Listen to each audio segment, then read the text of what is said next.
Good morning, friends. Bella and I say hello this morning. Bella's in here kind of hanging out with me. She wants to say hi. Can you say hi? Say hi. Hi, kids. I am missing you guys and hoping you're having a wonderful Tuesday. I know that it's been kind of hard with our school being closed, but I am still seeing a lot of you getting work done. I put up a post yesterday of a bunch of pictures. I see people outside enjoying time with family. I see people still continuing to work on writing and reading, and I love seeing that, friends. I love seeing that you're getting your work done and you're doing your best.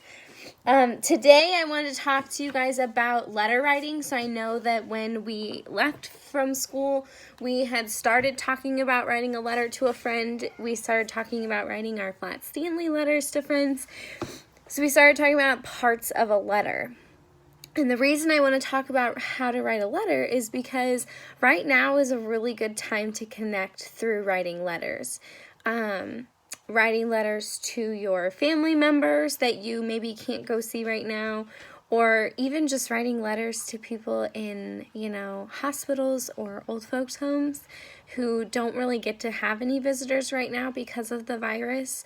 It just is a way to lift spirits and make people feel connected and loved, and this is a hard time. And I know for me, I get to be here with my dogs and with my husband and my horses, but some people don't get that. Some people don't have their families with them. So writing a letter is a good way to remind people that we are always thinking about them and we are, there for them and loving them in this really hard time.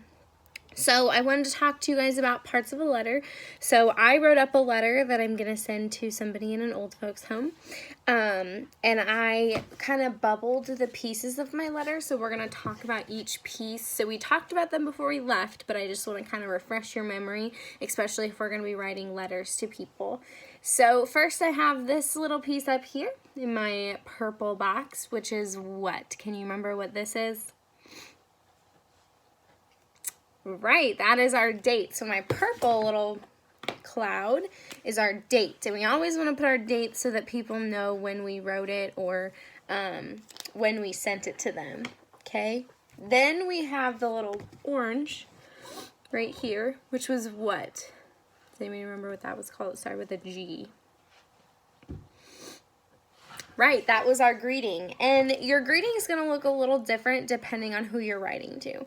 So I wrote Dear Resident, but if you know the person you're writing to, if maybe it's your grandparent or your aunt or your uncle or, maybe a cousin that you have, that's going to look a little bit different. Maybe you'll say, hello, cousin so-and-so, I really miss you, I hope you're doing well. Yours is going to look a little bit different depending on who you're writing to. If I was writing to, let's say, my grandma, I would say, Dear Grandma, I love you and I miss you and I hope you're doing well. Okay, I might start it out like that, but that's your greeting, and you always want to have a greeting because that's how we always start our letter so that it looks really nice. Okay? Then we kind of have two bubbles mixed into one, so I have kind of a big pink bubble, which this part of our thing, remember our person that we kind of had a big guy that was laid out up there. What would this big bubble be? That's my body of my letter, right? So the body of the letter, that's what's the meat of my letter, right? That's telling them who I am, why I'm writing to them, what I'm doing. So in my letter to my resident, I wrote, my name is Phenix. I am a second grade teacher. Right now, our school is closed because of the coronavirus. I am missing seeing all of my students. Okay, then I have my green bubble, which is kind of the bottom half of my body, which is what? What is the bottom half of my letter called? Starts with a C. Does anybody remember? Right, it's our conclusion. Okay, so our conclusion kind of wraps up our letter. So your body might be bigger than that. You might write a lot, especially if you're writing to, a grandparent or a family member. You might tell them, how you're doing or what you're working on while you're away at this from school with this coronavirus. You might write about some things you've done. Maybe you've taken a nature walk. Maybe you've, played a game with your family, or you've learned a new game and you want to tell them that, right? So your body might look a little bit different. So your conclusion is going to kind of wrap up your letter. So it's going to say, I am missing you. I'm hoping you're doing well. I just wanted you to know that I'm thinking about you. Anything like that. So that's going to be your conclusion. That goes at the end, right? That's wrapping up your letter. So my conclusion says, I know that they are not allowing visitors in to see you. So I thought this would be a good way to connect. I want you to know that we care about you and are thinking of you in this difficult time. Right? Because they aren't having visitors. They don't get people to come in and see them. So I wanted them to know that I was thinking about them. Then I have my last and final piece, which again, if you're writing to a family member or a friend or a cousin, it's going to look different, right? I said, from Mrs. Phenix, what is this part of my letter? What goes at the bottom of my letter? It starts with an S. Right, my signature, right? So it's telling them who it's from, because that's kind of an important deal. They kind of need to know who it's from. So I've got my signature.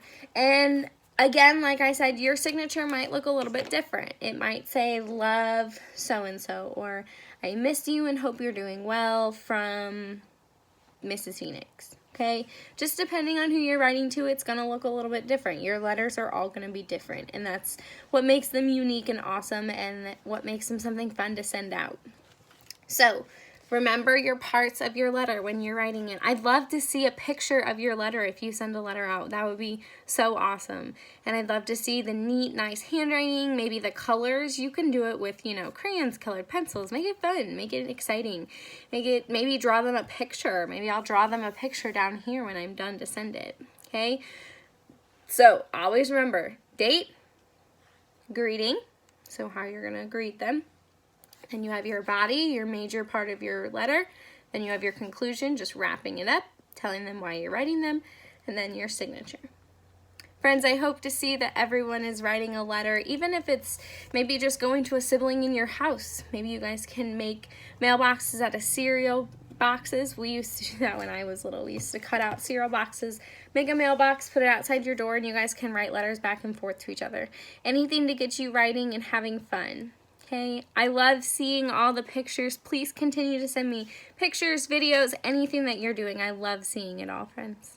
I hope you guys have a great Tuesday, and I will talk to you guys later. Bye.